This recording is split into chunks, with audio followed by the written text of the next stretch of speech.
Mazmur 91, dalam lindungan Allah. Orang yang duduk dalam lindungan yang maha tinggi dan bermalam dalam naungan yang maha kuasa akan berkata kepada Tuhan, tempat perlindunganku dan kubu pertahananku, Allahku yang kupercaya. Sungguh dialah yang akan melepaskan engkau dari jerat penangkap burung, dari penyakit sampar yang busuk. Dengan kepaknya ia akan menudungi engkau, di bawah sayapnya engkau akan berlindung, kesetiaannya ialah perisai dan pagar tembok. Engkau tak usah takut terhadap kedahsyatan malam, terhadap panah yang terbang di waktu siang, terhadap penyakit sampar yang berjalan di dalam gelap, terhadap penyakit menular yang mengamuk di waktu petang. Walau 1.000 orang rebah di sisimu dan 10.000 di sebelah kananmu, tetapi itu tidak akan menimpamu. Engkau hanya menontonnya dengan matamu sendiri dan melihat pembalasan terhadap orang-orang fasik. Sebab Tuhan ialah tempat perlindunganmu, yang maha tinggi telah kau buat tempat perteduhanmu. Malapetaka tidak akan menimpa kamu, dan tulah tidak akan mendekat kepada kemahmu. Sebab malaikat-malaikatnya akan diperintahkannya kepadamu untuk menjaga engkau di segala jalanmu. Mereka akan menantang engkau di atas tangannya, supaya kakimu jangan terantuk kepada batu. Singa dan ular tedung akan kau langkahi, engkau akan menginjak anak singa dan ular naga. Sungguh hatinya melekat kepadaku, maka aku akan meluputkannya. Aku akan membentenginya, sebab ia mengenal namaku. Bila ia berseru kepadaku, aku akan menjawab. Aku akan menyertai dia dalam kesesakan. Aku akan meluputkannya dan memuliakannya. Dengan panjang umur akan kukenyangkan dia, dan akan kuperlihatkan kepadanya keselamatan daripadaku.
Saya percaya setiap kita di tempat ini dan setiap kita semua, bahkan di saudara yang ada di sana, saya percaya kita hidup dengan kuasa daripada Tuhan. Amin. Dia memberikan kuasa bagi setiap kita untuk melakukan segala sesuatu yang ajaib hanya bagi kemuliaan Tuhan. Kita berikan sorak-sorak yang luar biasa. Come on!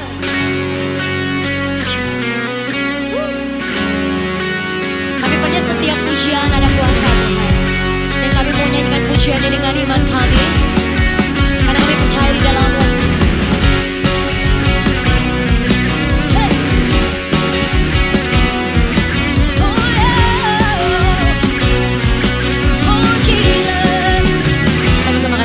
Come on. Diberi kuasa dari Raja mulia, menaklukkan musuh, amin, di bawah kakiku. Ku pakai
lagi bersuka karena Kau. Come on. Sama-sama bertepuk tangan di atas. Come on.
Terima kasih Tuhan.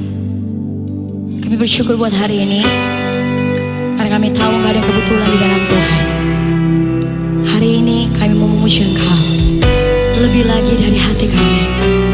Lebih lagi Tuhan. Thank you Jesus. We praise you. We worship you.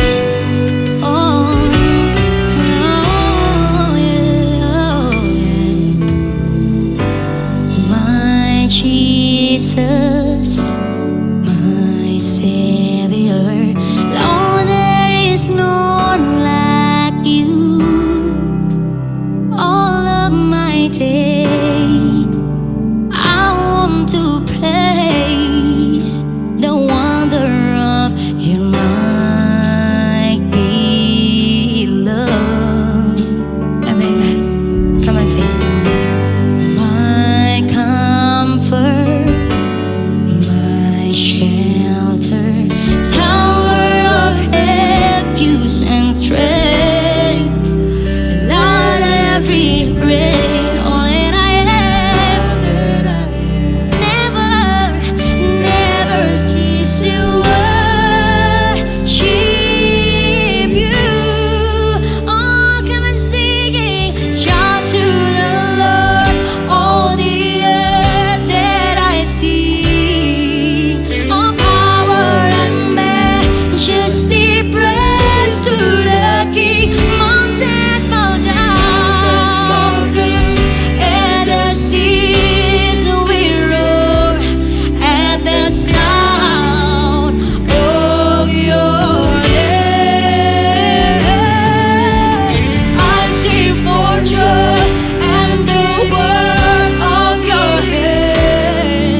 kasih Tuhan.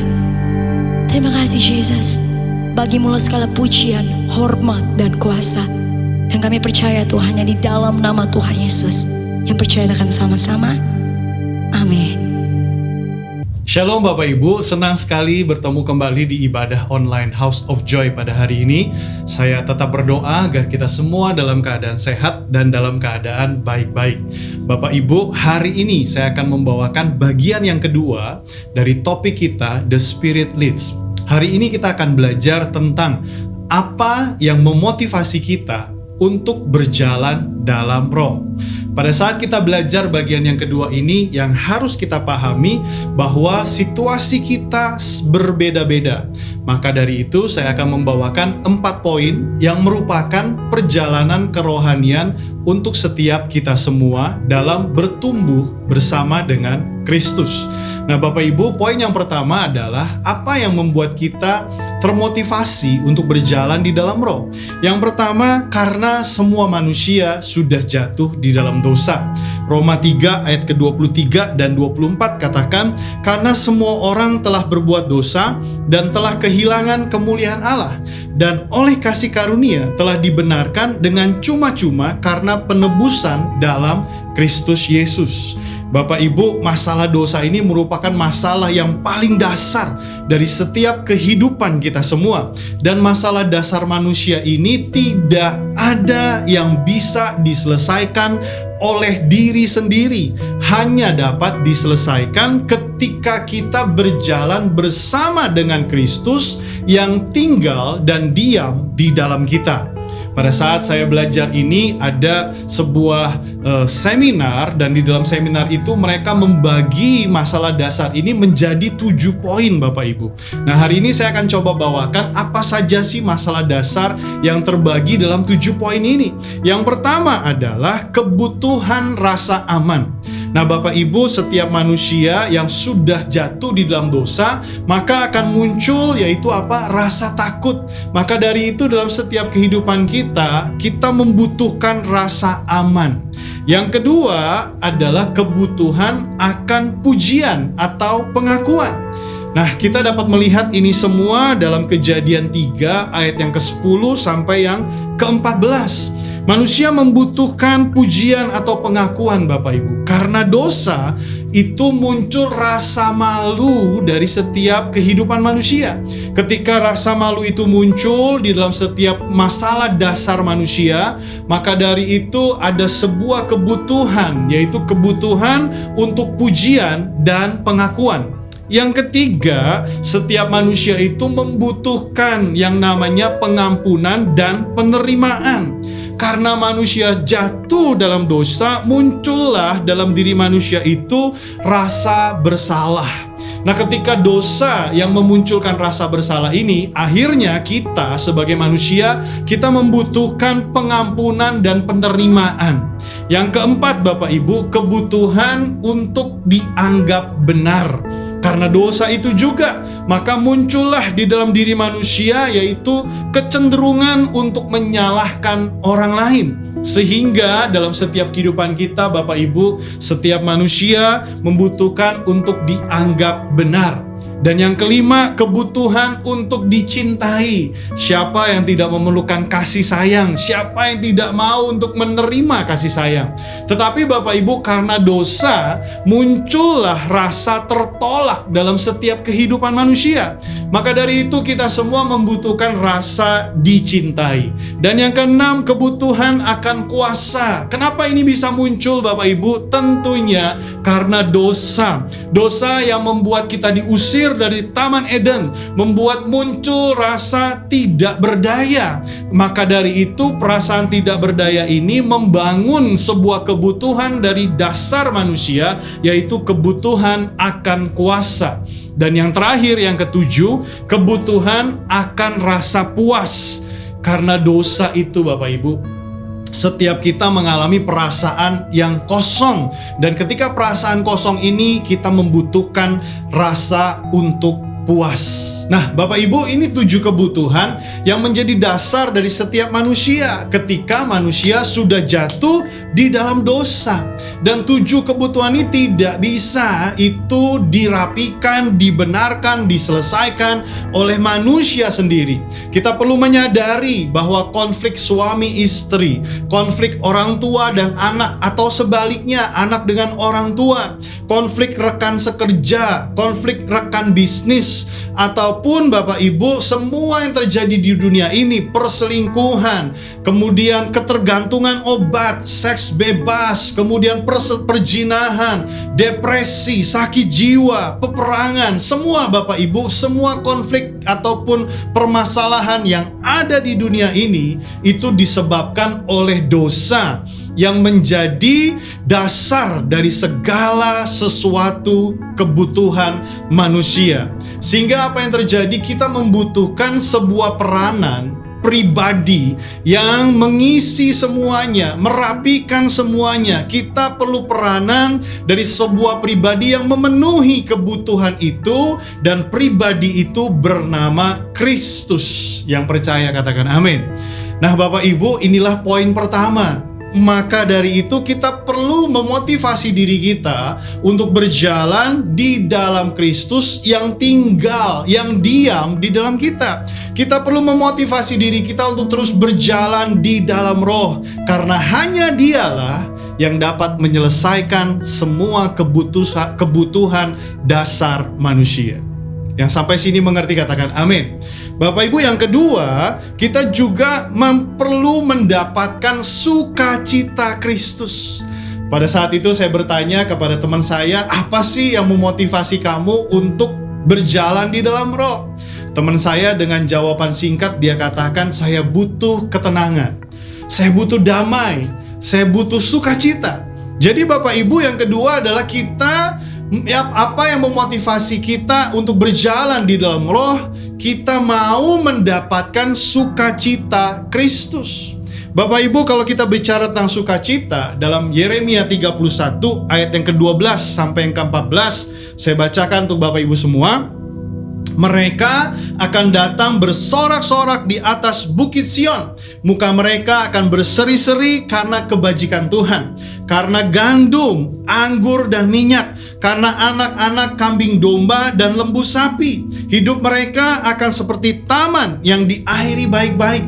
Mereka tidak akan kembali lagi merana. Pada waktu itu, anak-anak dara akan bersukaria, menari beramai-ramai. Orang-orang muda dan orang-orang tua akan bergembira. Aku akan mengubah perkabungan mereka menjadi kegirangan, akan menghibur mereka dan menyukakan mereka sesudah kedukaan mereka. Aku akan memuaskan jiwa para imam dan dengan kelimpahan, dan umatku akan menjadi kenyang dengan kebajikan. Demikianlah firman Tuhan. Nah, Bapak Ibu, kalau kita baca Yeremia 31 ayat 12 sampai 14 ini, saudara, siapa sih yang nggak ingin, yang nggak pengen, siapa sih yang merindukan duka cita diganti jadi kegirangan, saudara? Ada tarian, ada kegembiraan di situ. Nah, Bapak Ibu, saya gambarkan dalam beberapa poin ya. Pada saat kita mau mendapatkan sukacita, di situ dikatakan hidup yang bersorak-sorai. Bapak Ibu mau hidup bersorak-sorai? Muka kita berseri-seri karena kebajikan Tuhan.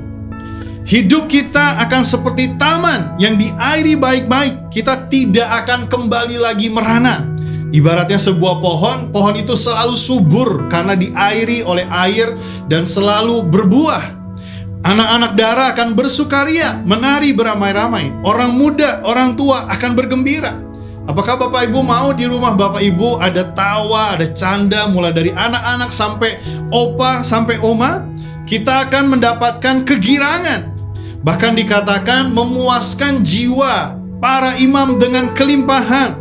Dan di situ juga dikatakan umatku, kita semua akan kenyang oleh kebajikan daripada Tuhan. Nah, itu semua tentunya yang menjadi kerinduan kita semua. Mungkin dalam bahasa sehari-hari kita dapat mengatakan ini berbicara tentang berkat yang Tuhan berikan dalam setiap kehidupan kita.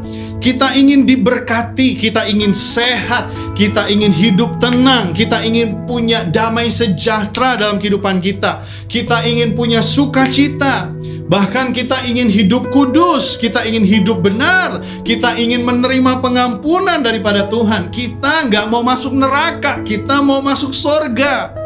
Ya Bapak Ibu, itu semua tercatat di dalam Efesus 1 ayat yang ketiga. Dikatakan demikian, terpujilah Allah dan Bapa Tuhan kita, Yesus Kristus, yang dalam Kristus telah mengaruniakan kepada kita segala berkat rohani di dalam sorga. Bapak Ibu, semua yang kita rindukan yang berbicara berkat dikatakan tercatat telah disediakan berkat rohani di dalam sorga. Berbicara tentang berkat di sorga bukan berarti berkatnya di sorga ditaruh di sana, saudara. Bukan, ini sedang berbicara tentang sebuah profetik yang Allah sudah berikan kepada kita dan kita dapatkan, dan kita sudah dapatkan, kita sudah menerimanya ketika kita memiliki hubungan dengan Kristus. Jadi berbicara tentang berkat sorgawi, saya ulangi, ini berbicara berkat profetik yang Allah sudah berikan kepada kita. Kita sudah dapatkan, kita sudah menerimanya ketika kita berhubungan, ketika kita memiliki hubungan dengan Kristus. Jadi saudara dipilih, saudara menjadi anak Allah, saudara mengalami penebusan, saudara mengalami pengampunan, bahkan saudara akan mengetahui rahasia kerajaannya ketika kita memiliki hubungan dengan Kristus. Maka dari itu saya katakan sukacita Kristus. Kenapa Bapak Ibu? Karena hanya kita bisa dapatkan ketika kita memiliki hubungan dengan Kristus. Yang mengerti sampai sini katakan amin. Nah, jadi Bapak Ibu, ini juga bisa menjadi motivasi kita untuk berjalan di dalam roh. Ini juga bisa menjadi motivasi kita untuk berjalan bersama dengan Kristus yang tinggal diam di dalam kita. Kita merindukan sukacita Kristus di dalam setiap kehidupan kita. Nah, Bapak Ibu, yang ketiga, poin yang ketiga adalah kita perlu berjaga-jaga karena apa? Iblis itu selalu berjalan keliling mencari orang yang dapat ditelannya. 1 Petrus 5 ayat 8 katakan, sadarlah dan berjaga-jagalah, lawanmu iblis berjalan keliling sama seperti singa yang mengaum-ngaum dan mencari orang yang dapat ditelannya. Lawanlah dia dengan iman teguh, sebab kamu tahu bahwa semua saudaramu di seluruh dunia menanggung penderitaan yang sama. Bapak Ibu, kita akan menjadi salah jika kita berpikir ikut Kristus artinya udah enak aja. Ikut Kristus artinya tidak ada lagi peperangan. Ikut Kristus artinya hidup nyaman. Tidak Bapak Ibu, itu salah. Kenapa? Saudara, kita sebagai pengikut Kristus justru saudara akan banyak mengalami peperangan. Kenapa? Karena iblis mau selalu menjatuhkan kita. Tetapi kita nggak perlu takut Bapak Ibu ketika kita ada di dalam peperangan. Justru kalau kita ada dalam peperangan, justru kalau kita ada di dalam peperangan, itu kita menghadapi atau kita sudah berjalan di jalan yang benar. Kita dapat menyadari bahwa jalan yang kita tempuh saat itu, kita ada di dalam jalan kebenaran bersama dengan Kristus. Akan jadi bahaya kalau kita ada di zona nyaman, kita tidak ada peperangan rohani. Kenapa Bapak Ibu? Karena kita sedang berjalan di jalan kesesakan, jalan yang iblis buat menuju kepada kebinasaan. Saudara, Bapak Ibu semua, kesulitan ekonomi, beban yang menumpuk, sakit penyakit, banyak hutang, perselingkuhan, tidak dapat kerjaan, narkoba, seks bebas, penyembahan berhala, dan sebagainya. Itu merupakan hal-hal yang iblis sangat suka, dan iblis selalu menunggangi untuk orang-orang berdiam di situ, dan iblis pakai itu supaya orang-orang masuk ke situ, tenggelam di dalamnya, menikmatinya. Supaya apa? Supaya orang-orang menuju kepada kesesakan. Tetapi saudara, kita nggak perlu takut. Sekali lagi, yang perlu kita lakukan adalah sadar, berjaga-jaga, lawan iblis. Kenapa? Karena saudara dan saya sudah ada di kedudukan, di posisi lebih daripada pemenang, karena Kristus sudah mengalahkan maut. Kristus sudah mengalahkan iblis. Kristus sudah mengalahkan maut, Bapak Ibu. Jadi pada saat kita hari ini ada di dalam pergumulan, ada di dalam peperangan rohani, di mana si iblis mau berusaha untuk menarik kita, mencekam kita, mengintimidasi kita, Bapak Ibu sadarilah, jangan takut, terus maju. Dan justru ini yang harus menjadi motivasi kita untuk berjalan bersama dengan Kristus yang tinggal di dalam kita. Yang mengerti katakan amin. Bapak Ibu, yang keempat yang kita dapat pelajari bersama-sama adalah kita bertumbuh di dalam Kristus. Apa yang memotivasi kita untuk berjalan di dalam Roh? Karena setiap kehidupan orang percaya harus bertumbuh di dalam Kristus. Efesus 4 ayat 13 katakan, sampai kita semua telah mencapai kesatuan iman dan pengetahuan yang benar tentang anak Allah, kedewasaan penuh dan tingkat pertumbuhan yang sesuai dengan kepenuhan Kristus, sehingga kita bukan lagi anak-anak yang diombang-ambingkan oleh rupa-rupa angin pengajaran, oleh permainan palsu manusia dalam kelicikan mereka yang menyesatkan, tetapi dengan teguh berpegang pada kebenaran, di dalam kasih kita bertumbuh di dalam segala hal ke arah Kristus yang adalah kepala. Bapak, Ibu, dan saya ketika kita ada di dalam Kristus merupakan sebuah perjalanan rohani yang terus-menerus mengalami pertumbuhan di dalam Dia. Kita semua adalah bagian daripada tubuh Kristus yang ketika Kristus tinggal di dalam kita dan kita di dalam Dia, kehidupan kerohanian kita terus bertumbuh bersama dengan Dia hingga apa?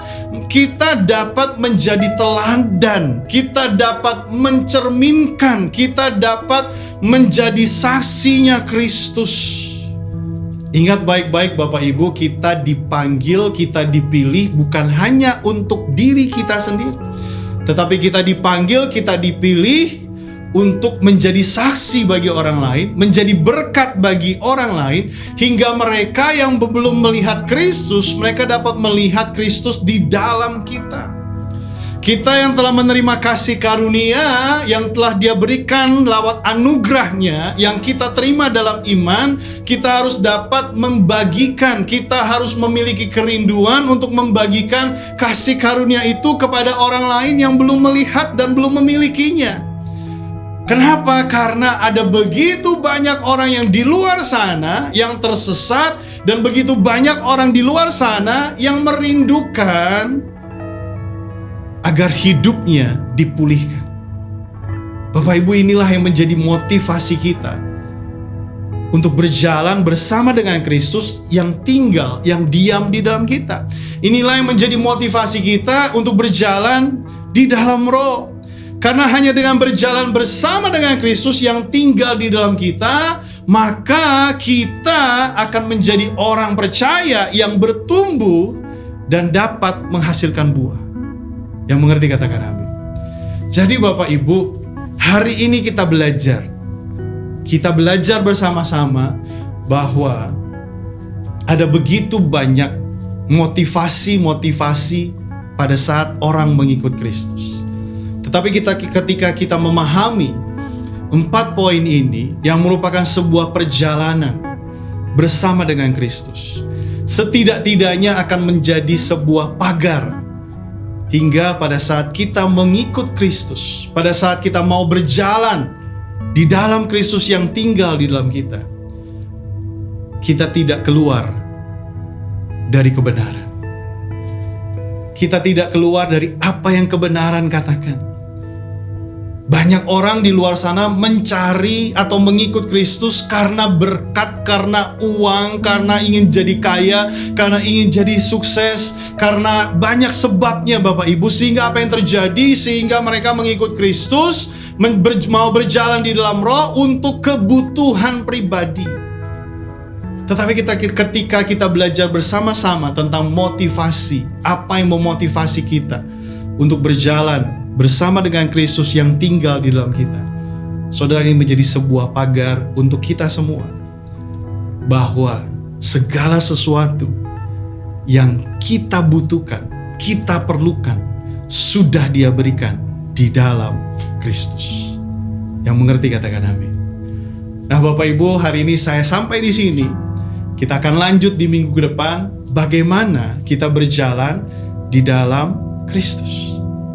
Mari kita tundukkan kepala, kita berdoa. Dan apa yang menjadi kebutuhanmu? Berjalanlah di dalam roh. Apa yang menjadi pergumulanmu? Berjalanlah di dalam Kristus yang tinggal di dalammu. Maka saudara, Dia yang akan memberikan jawaban dalam setiap kehidupan kita. Kita berdoa. Bapa di surga, hari ini apapun yang menjadi kebutuhan daripada jemaat Tuhan, Bapa, biarlah Engkau memberikan jawaban atas setiap kehidupan mereka. Biarlah Tuhan, hari ini ketika kami belajar bersama-sama bahwa kami mau berjalan di dalam roh, kami mau berjalan bersama dengan Kristus yang tinggal, diam di dalam kami. Tuhan, kami menyadari itu yang kami perlukan untuk kami manusia berdosa, untuk kami memperoleh sukacita Kristus, untuk kami menghadapi perlawanan, peperangan daripada kuasa si jahat, untuk kami bertumbuh di dalam Kristus. Tuhan, kami merindukan untuk berjalan bersama dengan Engkau yang tinggal di dalam kami. Hari ini Tuhan, aku berdoa untuk semua jemaat Tuhan, ketika ada di dalam pergumulan, ada di dalam masalah kehidupan dunia ini, Tuhan, berikan jawaban dalam setiap kehidupan mereka. Ajak mereka untuk masuk ke dalam sebuah langkah, untuk memilih, Tuhan, saya rindu berjalan bersama dengan Engkau. Saya rindu untuk berjalan bersama dengan Engkau yang sudah tinggal di dalamku. Hari ini Tuhan, aku berdoa, berkati semua jemaat-Mu hanya di dalam nama Tuhan Yesus Kristus. Haleluya. Amin. Shalom semuanya. Tahun 2022 adalah tahun paradigma yang baru. Secara umum, arti dari paradigma adalah sebuah cara orang memandang sesuatu. Paradigma yang dimiliki seseorang mempunyai peranan penting untuk menentukan bagaimana ia bersikap kepada kejadian yang dialami dan meresponi hal-hal yang terjadi dalam hidupnya. Saat kita mendengar mengenai paradigma yang baru, tentu kita berpikir, jika ada paradigma yang baru, pasti ada paradigma yang lama. Mari kita bandingkan keduanya. Perbedaan pertama adalah paradigma lama adalah hasil kejatuhan manusia di dalam dosa. Sedangkan paradigma baru ada proses manusia menerima karya salib Kristus di kayu salib. Perbedaan kedua, paradigma lama berasal dari dunia. Sedangkan paradigma baru berasal dari Bapa di sorga. Perbedaan yang ketiga, manusia yang memakai paradigma lama berpandangan semua untuk diri sendiri.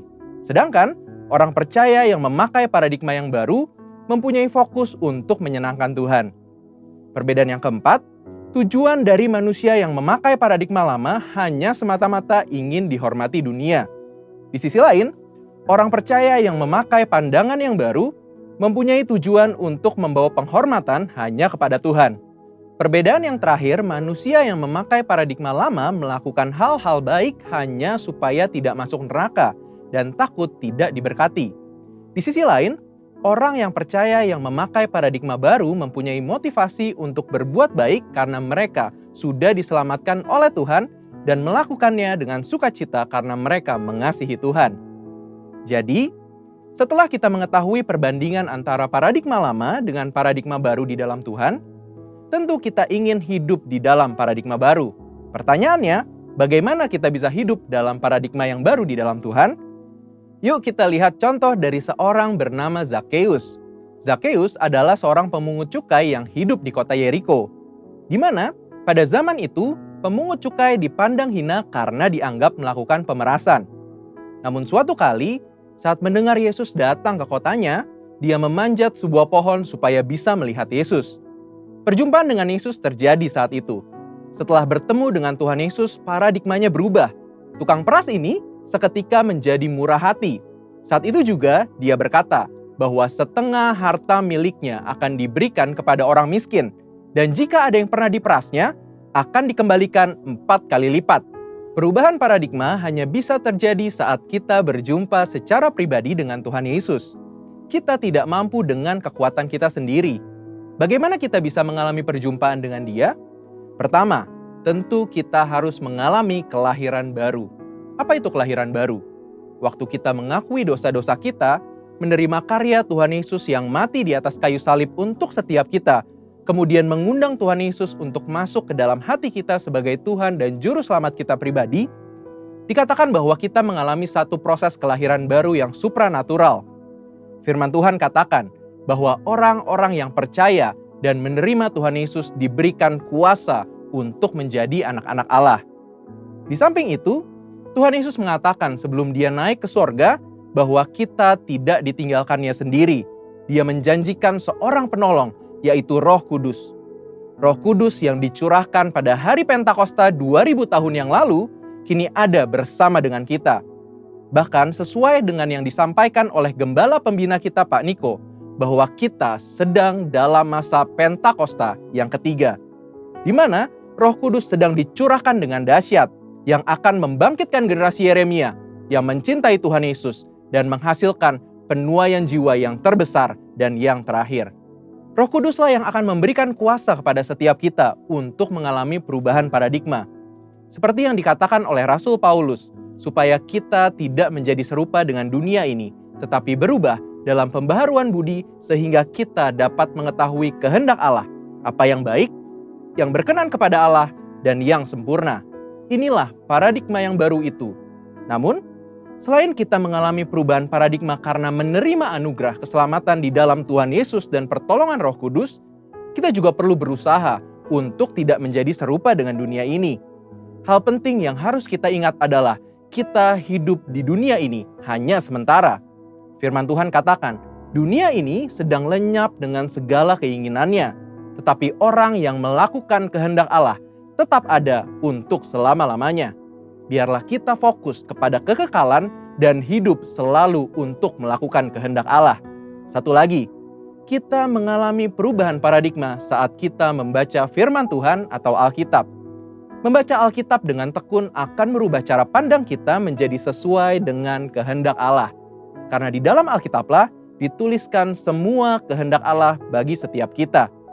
Nah, karena kita sudah lahir baru, sudah menerima Roh Kudus dan kuasanya yang dahsyat di masa Pentakosta ketiga ini, yang perlu kita lakukan supaya memiliki paradigma yang baru ialah, yang pertama, hidup tidak serupa dengan dunia ini.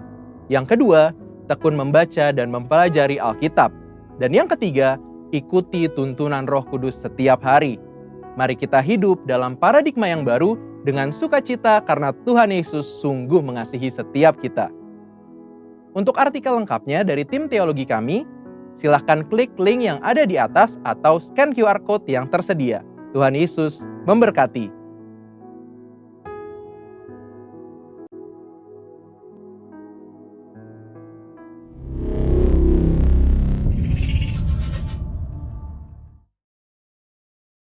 Haleluya, Bapak Ibu diberkati dengan ibadah hari ini. Dan saya berdoa, saudara, Bapak Ibu, kita semua dapat menangkap apa yang mau Tuhan tuntun dalam setiap kehidupan kita. Dan saya percaya, mari kita belajar untuk terus berjalan bersama dengan Kristus yang tinggal dan diam di dalam kita. Bapak Ibu, saya mau mengajak kita semua untuk memberi yang terbaik buat Tuhan. Mari beri yang terbaik, persembahan hari ini, persembahan persepuluhan kita di bulan ini. Saya percaya kita semua sudah diberkati, dan ketika kita memberi, semua pemberian persembahan ini akan digunakan untuk semua pelayanan gerejanya House of Joy. Selamat memberi, Tuhan memberkati kita semua Bapak Ibu. Dan kemudian kita sudah di akhir dari ibadah kita mau tutup dengan doa dan kita mau terima berkat daripada Tuhan. Mari angkat kedua tanganmu dan kita akhiri ibadah kita hari ini. Bersyukur Tuhan untuk hari ini, untuk semua persembahan yang sudah diberikan oleh jemaat Tuhan. Persembahan hari ini, persepuluhan hari ini Tuhan, Tuhan memberkati setiap mereka. Dan kalau ada yang berbeban berat, Tuhan berikan kelegaan, kebebasan. Dan kalau ada yang bergumul dalam keuangan mereka, mari Tuhan berikan jawaban, jalan keluar, pintu pekerjaan, usaha Tuhan berikan atas setiap kehidupan jemaat-Mu. Dan kalau ada yang bergumul dalam konflik keluarga, Tuhan mari selesaikan, bantu berikan jawaban hikmat Tuhan hingga mereka dapat menyelesaikan masalah-masalah pergumulan konflik keluarga. Dan kalau ada yang sakit, Tuhan sembuhkan di dalam nama Yesus Kristus. Dan Tuhan mau berdoa, berkati jemaat-Mu hari ini, karena Kristus sudah ada di dalam mereka. Kami mau akhiri ibadah kami pada hari ini, dan kami mau terima berkat yang terbaik. Mari Bapak Ibu, terimalah berkat yang terbaik daripada Bapa di dalam Anaknya yang tunggal, Yesus Kristus, kasih karunia, anugerah yang kita terima di dalam iman percaya kita, perlindungan, penyertaan daripada Roh Kudus, menyertai kita semua dari sekarang sampai selama-lamanya. Dan semua yang menerima berkat ini sama-sama katakan, amin. Tuhan Yesus memberkati kita semua. Apa yang dimaksud dengan Pentakosta ketiga? Pentakosta ketiga adalah pencurahan Roh Kudus yang dahsyat di zaman sekarang, melebihi yang terjadi di Azusa Street. Pentakosta ketiga akan mengakibatkan penuaian jiwa yang terbesar dan yang terakhir sebelum Tuhan Yesus datang kembali. Pentakosta ketiga akan membangkitkan generasi Yeremia, yaitu anak-anak muda yang dipenuhi Roh Kudus, cinta mati-matian kepada Tuhan Yesus, tidak kompromi terhadap dosa, dan akan bergerak untuk memenangkan jiwa. Pentakosta ketiga lahir di Indonesia dan bergerak ke bangsa-bangsa. Gerakan ini dari timur ke barat dan akan kembali ke Yerusalem. Pentakosta ketiga akan memberikan kuasa untuk menyelesaikan amanat agung, dan setelah itu Tuhan Yesus datang kembali.